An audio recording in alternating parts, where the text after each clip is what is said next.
Welcome to news alerts. Telangana CM Revanth రెడ్డితో సినీ ప్రముఖులు భేటీ అయ్యారు. బంజారాహిల్స్ లోని పోలీస్ కమాండ్ కంట్రోల్ సెంటర్ లో ఎఫ్డీసీ చైర్మన్ దిల్ రాజు ఆధ్వర్యంలో సుమారు 50 మంది సీఎంతో సమావేశమయ్యారు. వీరిలో రాఘవేంద్రరావు, అల్లు అరవింద్, నాగార్జున, వెంకటేష్, సి కళ్యాణ్, నాగవంశీ, గోపి ఆచంట, బివిఎన్ ప్రసాద్, వంశీ పైడిపల్లి, నవీన్, రవిశంకర్, త్రివిక్రమ్, మురళీమోహన్, హరీష్ శంకర్, కొరిటాల శివ, వశిష్ఠ, సాయి రాజేష్, బోయపాటి శ్రీను, కిరణ్ అబ్బవరం తదితరులు పాల్గొన్నారు.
తెలంగాణ ముఖ్యమంత్రి రేవంత్ రెడ్డితో సమావేశం అనంతరం ఎఫ్డీసీ చైర్మన్ దిల్ రాజు మీడియాతో మాట్లాడారు.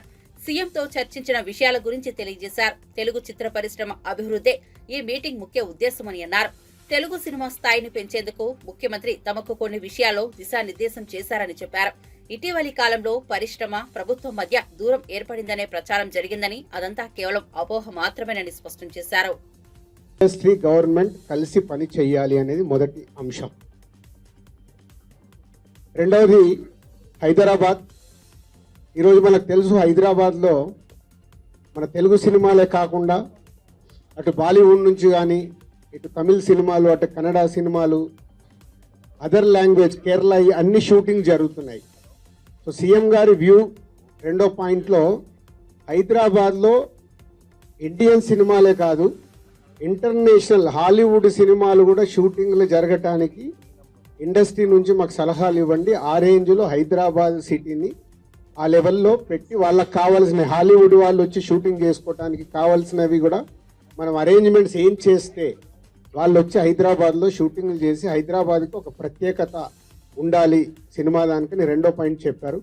దాని మీద మళ్ళీ మేము ఇండస్ట్రీలో కూర్చొని గవర్నమెంట్కి ఎఫ్డీసీ ద్వారా ఏమేం చేస్తే బాగుంటుంది అనేది చెప్పబోతున్నాం. సో ఆ విషయంలో కూడా ఇండస్ట్రీ, గవర్నమెంట్ రెండు హైదరాబాద్ని ఒక ఇంటర్నేషనల్ హబ్గా, సినిమా ఇండస్ట్రీకి ఒక ఇంటర్నేషనల్ హబ్గా క్రియేట్ చేయడానికి అడుగులు వేస్తాం.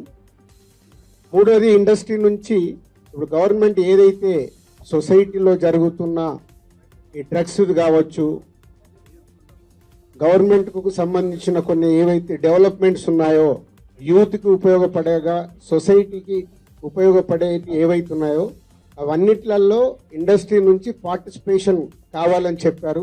తప్పకుండా ఓల్ ఇండస్ట్రీ యాక్సెప్ట్ చేశాం. ఎందుకంటే గవర్నమెంట్ చేస్తున్న మంచి పనులకి, అలాగే ఈ డ్రగ్స్ విషయంలో కానీ ఈ విషయంలో ఇండస్ట్రీ నుంచి మా హీరోలు, డైరెక్టర్లు ఎవరైతే ప్రత్యేకంగా వాళ్ళ ద్వారా చెప్తే సొసైటీకి రీచ్ అవుతుందో ఆ కార్యక్రమం కూడా తీసుకురాబోతున్నాం. సీఎం గారు మెయిన్గా మాకు ఇండస్ట్రీ అండ్ గవర్నమెంట్ కలిసి పనిచేసేలాగా ఒక పాజిటివ్ నోట్, అంటే ఈ మధ్య మనం చూస్తున్నాం కొన్ని అన్ఎక్స్పెక్టెడ్ జరిగిన ఇన్సిడెంట్ల వల్ల ఇండస్ట్రీకి, గవర్నమెంట్కి చాలా గ్యాప్ ఉంది అనేది ఒక అపోహ క్రియేట్ అవుతుంది. సో ఎఫ్డీసీ చైర్మన్గా నేను ఛార్జ్ తీసుకొని 1 వీక్ అయింది. నేను యూఎస్ వెళ్ళి వచ్చిన తర్వాత ఇమీడియట్లీ సీఎం గారిని కలవడం, ఇమీడియట్లీ సీఎం గారు కూడా ఇండస్ట్రీతో మీటింగ్కి మాకు ఈరోజు అపాయింట్మెంట్ ఇవ్వడం. వరుస సెలవుల నేపథ్యంలో ప్రముఖ పుణ్యక్షేత్రం యాదాద్రి శ్రీ లక్ష్మీనరసింహస్వామి ఆలయానికి భక్తుల రద్దీ పెరిగింది. ఆలయ ప్రాంగణాలు, కొండపై మాడవీధులు భక్తులతో రద్దీగా మారాయి. 2 రోజులుగా స్వామివారి దర్శనానికి తమ కుటుంబ సభ్యులతో భక్తులు భారీగా తరలివస్తున్నారు. ముసురు వర్షం ప్రభావంతో కొండపై చలిగాలుల తీవ్రత పెరిగింది.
Bikkanur police station sub inspector Sai Kumar, Bibipeta police station constable Shruti సహకార సంఘంలో కంప్యూటర్ ఆపరేటర్ నిఖిల్ ఆత్మహత్య చేసుకోవడం కామారెడ్డి జిల్లాలో కలకలాన్ని లేపింది.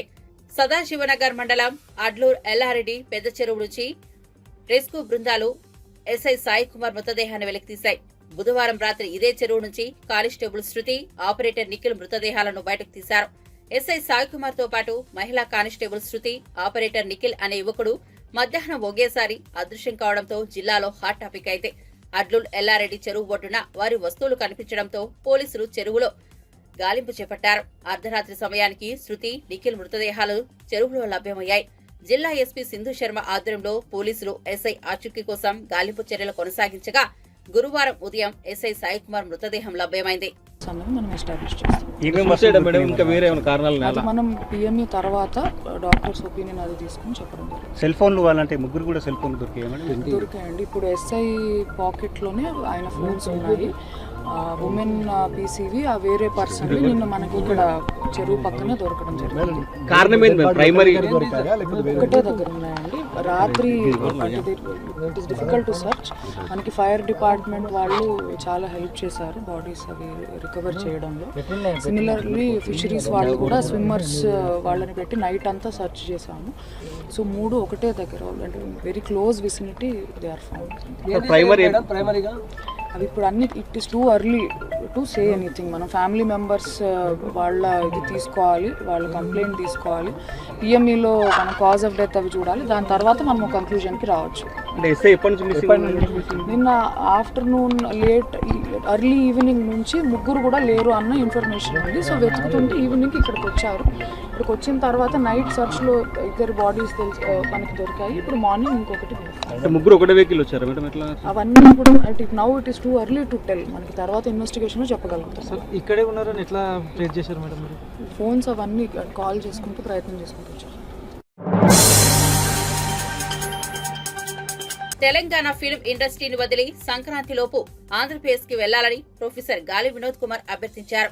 ఆంధ్రప్రదేశ్ ప్రభుత్వం మిమ్మల్ని రమ్మని ఆహ్వానించిందని, మీరు అక్కడికి ఎందుకు వెళ్లడం లేదని ప్రశ్నించారు. ఈ 10 సంవత్సరాల ఉమ్మడి రాజధాని ముగిసింది, ఇక ఇక్కడ మీకు ఎలాంటి హక్కులు ఉండాలా అని పేర్కొన్నారు. 85% వాటా మాకు రావాలి, మీకు 15% ఇస్తాం, మీ స్టూడియోలు ఆంధ్రాలో పెట్టుకోండి, తెలంగాణ ప్రభుత్వానికి ఇవ్వండి ఆయన అన్నారు. ఆంధ్ర సినిమా ఇండస్ట్రీ వైజాగ్ తరలి వెళ్లేదాకా ఉస్మానియా విద్యార్థులు ఎట్లయితే చేశారో అట్లాంటిది మొత్తం యావత్ తెలంగాణ విద్యార్థులు అందరూ చేస్తారు. పిలిపిస్తాం, మేమే పిలిపిస్తాం. ఓ ప్రొఫెసర్ గా, తెలంగాణ ఉద్యమకారునిగా మేమే పిలిపిస్తాం. మీరు వైజాగ్ మీ మొత్తం తట్టాబుట్ట చదువుకొని ఇప్పుడు సంక్రాంతి రాబోతున్నారు. మీరు తట్టాబుట్ట చదువుకొని వెళ్ళి అక్కడే సెటిల్ కావాలి, అంతేగాని ఇంకా దోపిడీ చేయడానికి మీకు అధికారం లేదు, లాజికల్ గా లీగల్ గా. గవర్నమెంట్ ఇన్వైట్ చేసింది. ఆల్రెడీ అక్కడ మిమ్మల్ని ముఖ్యమంత్రి గారు ఇన్వైట్ చేశారు, ఉప ముఖ్యమంత్రి గారు ఇన్వైట్ చేశారు. అక్కడ మీరు ఎందుకు పోతున్నారు అక్కడికి? ఎందుకు ఇక్కడే మమ్మల్ని దోపిడీ చేస్తున్నారు, మమ్మల్ని అన్ని చేస్తున్నారు, మాకు అవకాశాలు రాకుండా చేస్తున్నారు. అయినా 10 ఏళ్లే కదా ఉమ్మడి రాజధాని 10 ఏళ్ళు అయిపోయింది కదా. 10 ఏళ్ల తర్వాత మీకు ఏం హక్కు ఉంది ఇక్కడ? 10 ఏళ్ల తర్వాత మీకున్న హక్కు ఏందంటున్నా నేను. మీకు ఎలాంటి హక్కు లేకపోయినా ఇక్కడ మా అనే పేరు మీద, అంటే ఇవాళ తెలుగు అనే పదం పేరు మీద, తెలుగు అవసరం లేదు మాకు తెలంగాణే కావాలి. అర్థమైందా? 15% మీకు వాటా ఇస్తాం. ఆంధ్ర ఒక్కటే కాదు, మొత్తం దక్షిణాదికి 15% వాటా ఇస్తాం. 85% వాటాలో సినిమా రంగంలో మాకే రావాలి. అది సినిమా హీరోల నిర్మాతల, లేకపోతే ఇంకా ఏది చిన్న కార్మికుల నుండి మొదలుకుంటే 24 క్రాఫ్ట్స్ 85% వాటా మాకే ఉండాలి. మీ స్టూడియోలంతా అక్కడ పెట్టుకోకండి వైజాగ్ లా. మాకు మా ప్రభుత్వానికి స్వాధీనం చేయండి, లేదా మాకు లీజుకి ఇవ్వండి.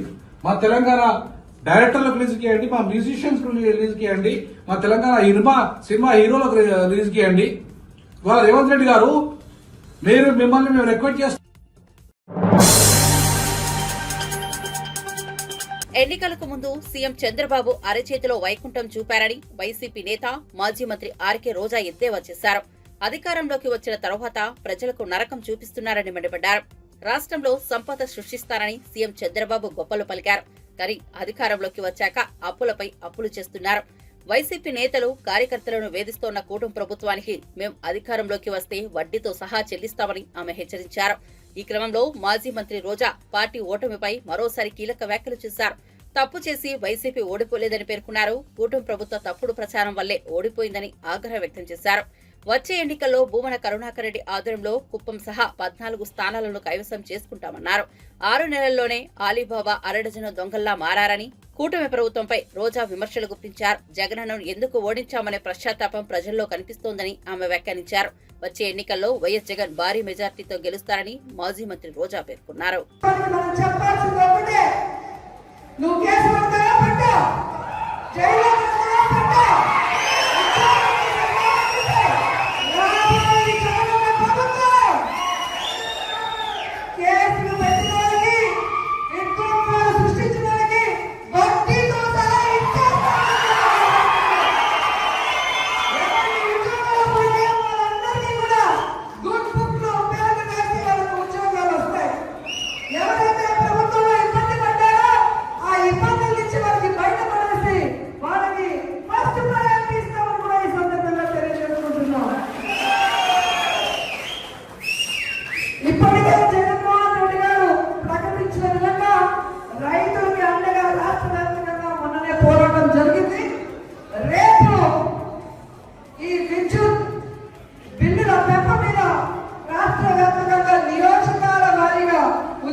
బీఆర్ఎస్ నేత ఎర్రోల శ్రీనివాస్ ను మాసబ్ ట్యాంక్ పోలీసులు అదుపులోకి తీసుకున్నారు. గతంలో ఆయనపై పోలీసుల విధుల అడ్డంకితపై బంజారాహిల్స్ లో కేసు నమోదైంది. ఈ కేసు విచారణకు రావాలని నోటీసులు ఇచ్చేందుకు పోలీసులు వెస్ట్ మారేడుపల్లిలోని శ్రీనివాస్ నివాసానికి వెళ్లారు. కానీ ఆయన తలుపులు తెరవలేదు. శ్రీనివాస్ ఇంటికి పోలీసులు వచ్చారనే విషయం తెలుసుకున్న బీఆర్ఎస్ కార్యకర్తలు భారీగా ఆయన ఇంటికి చేరుకున్నారు. అనంతరం వారు పోలీసులతో వాగ్వాదానికి దిగారు. దాంతో శ్రీనివాస్ ను పోలీసులు అదుపులోకి తీసుకున్నారు. కాగా పోలీసుల విధులు అడ్డగింతపై టీఆర్ఎస్ ఎమ్మెల్యే పాడి కౌశిక్ రెడ్డి, ఎర్రోల శ్రీనివాస్ తో పాటు మరికొంతమందిపై గతంలో కేసు నమోదైంది. ఈ కేసును మాసబ్ ట్యాంక్ ఇన్స్పెక్టర్ దర్యాప్తు చేస్తున్నారు.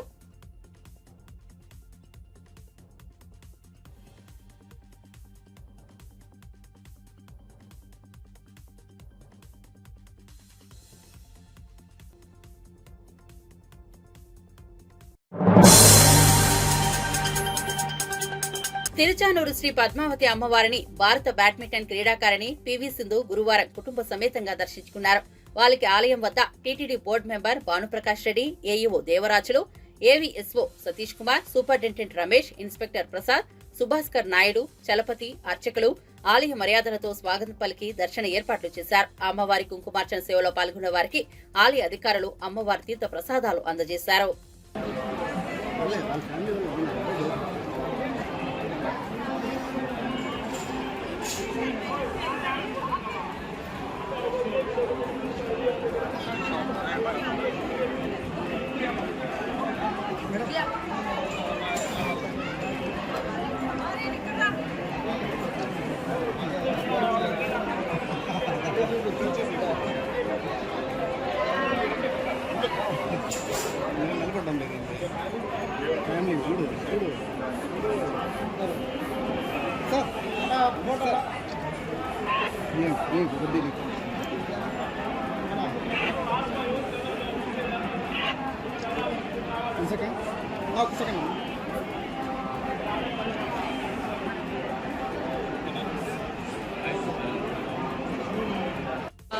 తిరుపతి రావడం జరిగిందండి. అలాగే ఇప్పుడే వచ్చాను కాబట్టి పద్మావతమ్మ టెంపుల్కి వచ్చాము.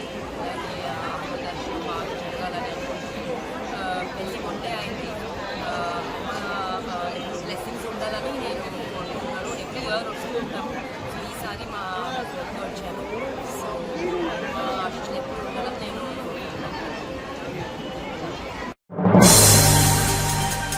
వెంకటేశ్వర స్వామిని Maharashtra governor CP Radhakrishnan, table tennis player నైనా జైస్వాల్, ఎమ్మెల్యేలు గంగుల కమలాకర్, అమర్నాథ్ రెడ్డి దర్శించుకున్నారు. గవర్నర్ సిపి రాధాకృష్ణన్ కు ఆలయ మర్యాదలతో అధికారులు స్వాగతం పలికారు. అనంతరం ఆయన స్వామివారిని దర్శించుకుని ప్రత్యేక పూజలు నిర్వహించారు.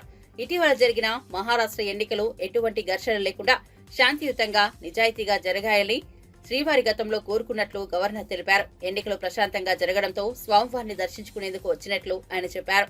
ఆ దేవదేవుడిని ప్రజలు ఎలా అయినా ప్రార్థించవచ్చని, ఆ స్వేచ్ఛ భగవంతుడు మనందరికీ ఇచ్చారని ఆయన అన్నారు. మహిళలపై దాడులు చేస్తున్న వారిని కఠినంగా శిక్షించాలని, కఠినమైన శిక్షలు అమలు చేస్తేనే నేరాలు చేయాలనుకునే వారి వెన్నుల్లో వణుకు పుడుతుందని ఆయన చెప్పారు.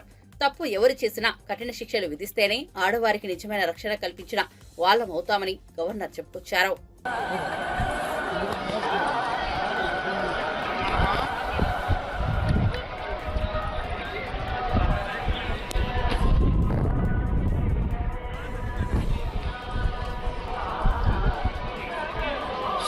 సరే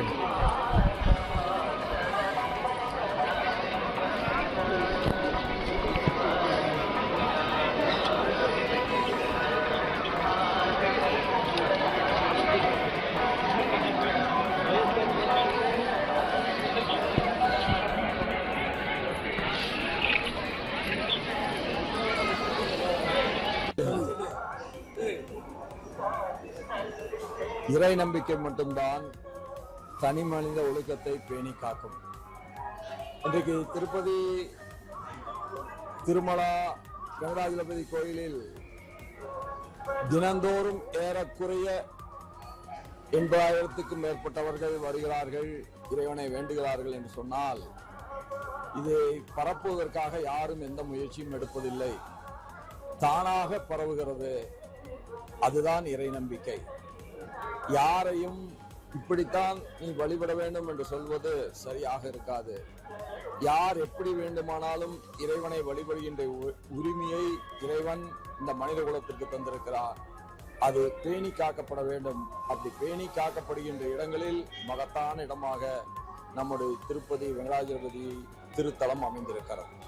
இன்றைக்கு இங்கே இறைவனை வேண்டியது மகாராஷ்டிரா தேர்தல் அமைதியாகவும் வன்முறையற்றதாகவும் நேர்மையானதாகவும் எல்லோருக்கும் பொதுவானதாகவும் அமைய வேண்டும் என்கின்ற வேண்டுதலைக்கு இன்றைய என்னுடைய பிரார்த்தனை நிறைவேற்றுவதற்காக இன்றைக்கு இங்கே வந்தேன்.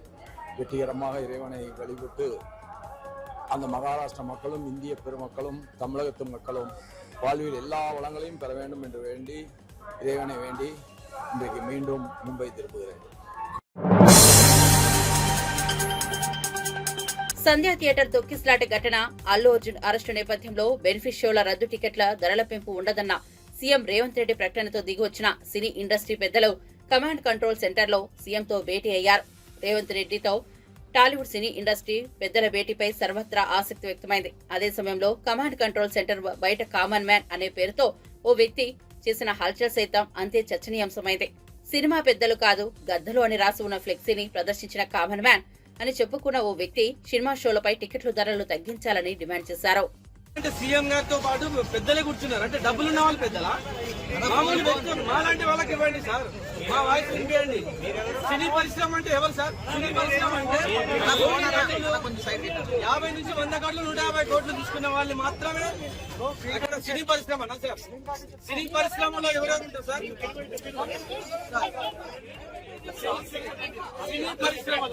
సినీ పరిశ్రమ ఎవరు సార్? కార్మికుల దగ్గర నుంచి, ప్రేక్షకుల దగ్గర నుంచి, నటులు, దర్శకులు, నిర్మాతలు. సామాన్య ప్రేక్షకుని మేడం, రేవంత్ రెడ్డి గారు సామాన్య ప్రేక్షకుని గురించి ప్రేక్షకునికి అందుబాటు ధరల్లో టికెట్ రేట్స్ లేవు సార్. ప్రేక్షకునికి అందుబాటు ధరల్లో టికెట్ రేట్స్ లేవు. సో సార్ మీరు పెంచాలనుకుంటే పెంచండి. పెద్ద బడ్జెట్ సినిమాలకు డబ్బులు ఖర్చు అయితే కాబట్టి పెంచుతారు, ఓకే. పుష్ప 2 సినిమా ఘన విజయం సాధించిన విషయం తెలిసిందే. పాన్ ఇండియా లెవెల్లో విడుదలైన ఈ చిత్రం ఇప్పటి వరకు 1600 కోట్లకు పైగా వసూళ్లను రాబట్టింది. ఈ చిత్రంలోని ఫీలింగ్స్ అనే పాట దుమారం రేపుతోంది. ఈ పాటలో హీరోయిన్ రష్మిక మందన్న అందాలను ఆరబోసింది. ఈ సాంగ్ పై సిబిఐ నేత నారాయణ సంచలన వ్యాఖ్యలు చేశారు. ఫీలింగ్స్ పాటకు డాన్స్ చేయడం రష్మిక మందన్నకు ఇష్టం లేదని నారాయణ తెలిపారు. డైరెక్టర్ చెప్పడం వల్లే ఆమె డాన్స్ చేయాల్సి వచ్చిందని తెలిపారు. సినీ పరిశ్రమలో ఎంతో మంది మహిళలు ఆత్మాభిమానాన్ని చంపుకొని పనిచేస్తున్నారని ఆవేదన వ్యక్తం చేశారు. ఇది ఒకవైపు 1000 కోట్ల రూపాయలు ఖర్చు పెట్టారు, ఇంకొక 2000 కోట్ల రూపాయలు మాకు లాభం వచ్చాయంటున్నారు. అటువంటిప్పుడు ప్రభుత్వం ప్రోత్సహించాలా? ఎందుకు టికెట్ ఏర్పాటు చేయించాలా? ఇది ఒకటి. రెండవది, ఒక సందేశాత్మకమైన సినిమాలు తీస్తే దగ్గర కోపడరు, కానీ క్రైమ్, అశ్లీలత ఇది ప్రోత్సహిస్తా ఉన్నారు. అందుకే డబ్బులు రావాలి కాబట్టి సరే అది కళాం తల్లి తటాలు పడుకోండి. కానీ ఒక వికృత రూపంలో ఉన్నటువంటి ఒక అశ్లీల పద్ధతిలో ఉన్నటువంటి ఒక క్రైమ్ నేరపూరితమైనటువంటి ఈ సంఘటన తీసుకొని పెద్ద సినిమా తీస్తా ఉంటే దాన్ని ప్రోత్సహించాల్సిన అవసరం ఎందుకు వచ్చింది? అదే సినిమా తీస్తున్నారు, రోడ్ షో చేసుకొని సినిమా హాల్కి వెళ్ళి పదవి రావడం వేరు. అది జనం వెంటబడుతున్నారు, సహజం. జనం వెంటబడే సహజం, జనంతో పాటు అయిపోయింది. అలాగా ఒక సందర్భం వచ్చినప్పుడు కళాకారులు ఏ విధంగా ఉండాలి, దాన్ని ప్రోత్సహించే పరిశ్రమ ఎట్లా ఉండాలి, దాని ప్రజల సందేశాత్మకంగా లేదా అది చూడాలి.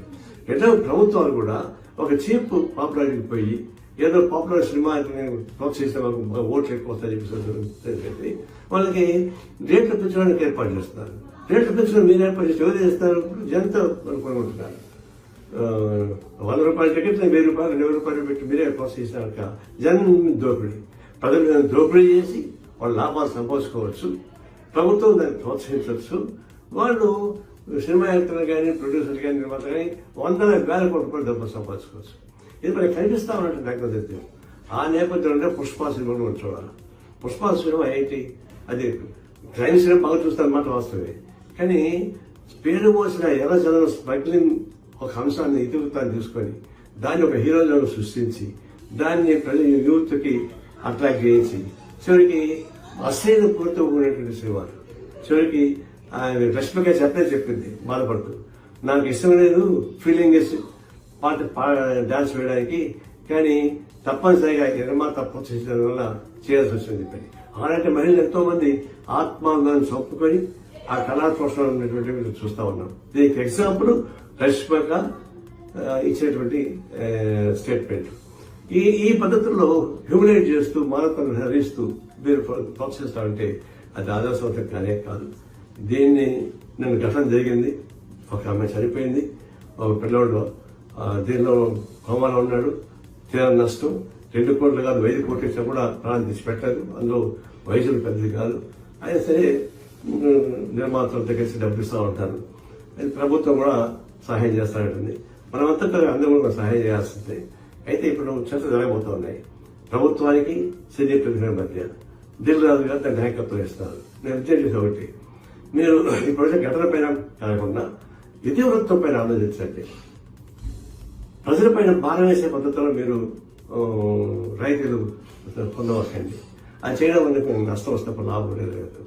ఇది భవిష్యత్తులో మీరు మీ హద్దులు దాటకూడదు. ప్రభుత్వం కూడా చీప్ ట్యాక్సెస్ కోసం పంచుకోకూడదు. ఇట్లాంటి వాటికి ప్రోత్సహించి మీరు టికెట్లు ఎక్కువ పెట్టి అమ్ముకోండి అని చెప్పేసి చెప్పడం అంటే అది బ్లాక్ మార్కెట్ ప్రభుత్వం ప్రోత్సహిస్తారు చక్క. అందువల్ల ప్రభుత్వం అలాంటి పని చేయకూడదు. సినిమా సంబంధించినటువంటి నిర్మాతలు కానీ ప్రొడ్యూసర్లు కానీ వారు కూడా మీ హృదయాలతో మీరు ఉండి కళాంతరాన్ని ప్రోత్సహిస్తే మేము గౌరవిస్తారు తప్ప ఏ ఎండమైన దాడులు చేయరు. అందువల్ల ఇది దాడులు చేశారనే పద్ధతి కాకుండా కానీ చేసే అవసరం ఉండలేదు. వ్యతిరేకం కనిపిస్తున్నాం అందుకని దాని కరెక్ట్ కాదని. అయితే అదే సందర్భంలో ఎవరు లక్ష్మణ్ నాయక్ వాళ్ళు దాటుకోవాలంటే ఏ సమస్య లక్ష్మణ్ సమస్యలు రావు. దాంట్లో ప్రభుత్వం కానీ సినిమా పరిశ్రమ కానీ పౌరులు కానీ ఎవరి హద్దులో ఉండాలంటే ఎవరి బాధ్యత నిర్వహించాలి. ఆ ప్రకారం చర్చలు సాగితే మంచిదని చెప్పేసి